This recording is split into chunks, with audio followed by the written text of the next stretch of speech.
Você sabe dizer a quantas pessoas Jesus apareceu? Vamos falar um pouquinho sobre isso na palavra de hoje.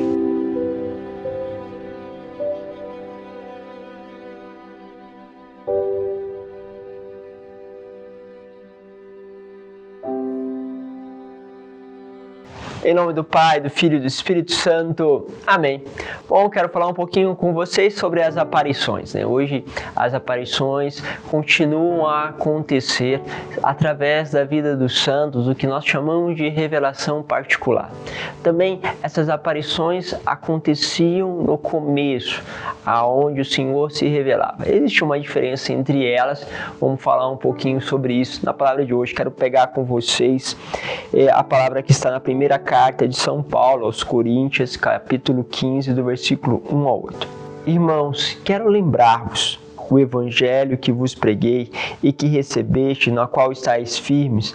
Por ele sois salvos, e se estáis guardados, tal como ele vos foi pregado por mim, de outro modo tereis abraçado a fé em vão.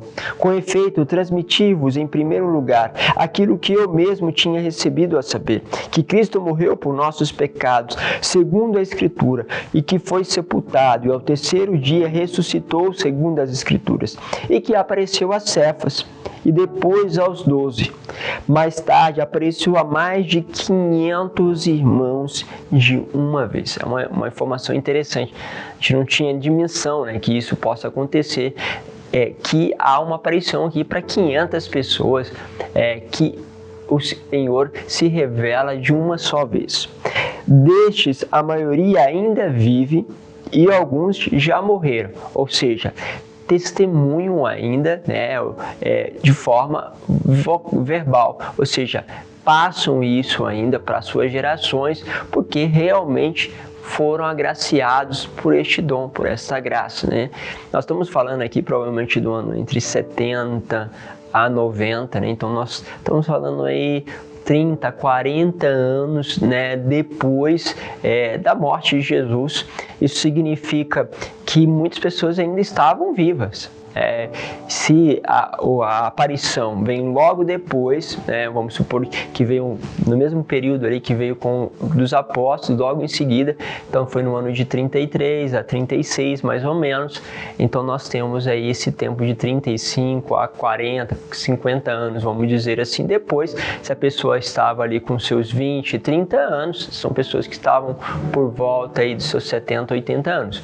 Então, muitos deles estavam ainda vivos e testemunhavam tudo isso, né? Então, essa maioria ainda vive e alguns já morreram. Depois apareceu a Tiago e depois apareceu aos apóstolos todos juntos. Por último, apareceu também a mim como um abortivo. Então, ele está dando uma sequência aqui, agora lendo, fica mais claro. Então, foi uma aparição, aconteceu justamente no mesmo período. Então, porque ele vai dizer o seguinte: depois apareceu a Tiago, depois apareceu a todos os apóstolos juntos, isso nós temos a narração, né? E depois apareceu a mim como um abortivo, né? Ou seja, a conversão de São Paulo, ele vai ter esta experiência. Temos aqui uma distinção, afinal de contas, a aparição aos apóstolos, né, como narrado no próprio texto, né, o que acontece? Eles podem tocar, né? Temos a dimensão da palavra, onde Tomé é convidado a tocar o Senhor. O Senhor come com os apóstolos, né?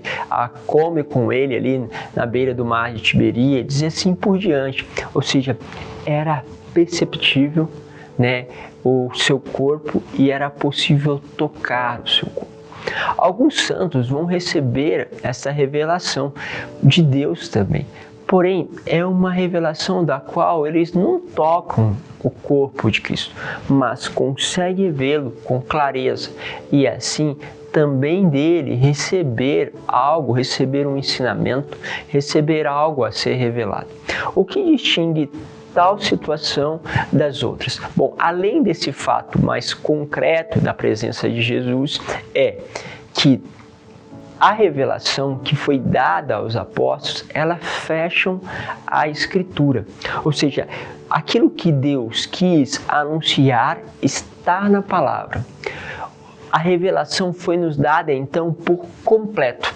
a qual a igreja, como detentora da chave, vamos dizer, da revelação, no sentido de que a ela coube, né, determinar qual dos escritos eram revelação, nós percebemos o que? Houve ali o que é necessário, está completo.